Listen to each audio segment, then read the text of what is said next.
The government cannot mandate what types of vehicles automakers sell here, but the Clean Air Act allows the government to limit how much pollution is generated by all of the cars that do get sold. So, in a move that's sure to draw legal challenges, the EPA is proposing new limits which are so tight, the only way auto manufacturers can stay within them is to switch their cars to zero-emission vehicles. As Skylar Henry explains, they're on a tight timeline.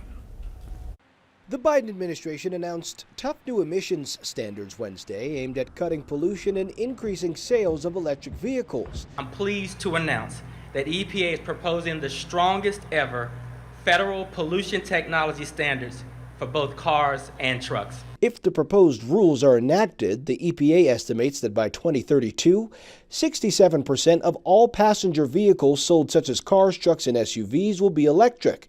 50% of vocation vehicles like buses and garbage trucks, and 25% of long-haul freight trailers will be electric as well. Today's actions will accelerate our ongoing transition to a clean vehicles future, tackle the climate crisis head-on, and improve air quality for communities all across the country.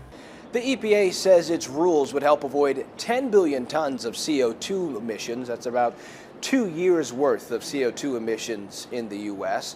But some say the proposals are moving too fast for automakers to handle. The question we have to ask right now, are we ready to scale smart with the auto industry? Larry Burns is a former GM executive and auto industry advisor.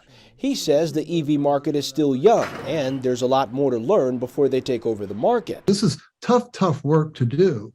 And to go from where we are today in the U.S. to 2/3 of our vehicles being battery electric vehicles by 2030 to 2032, boy, that's a pretty big ask. The government will also have to scale up the infrastructure to ensure all of the electric vehicles on the road can recharge when necessary.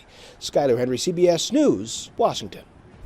That GM exec mentioned where we are today. Well, last year, just under 6% of all new cars sold were electric. 6%.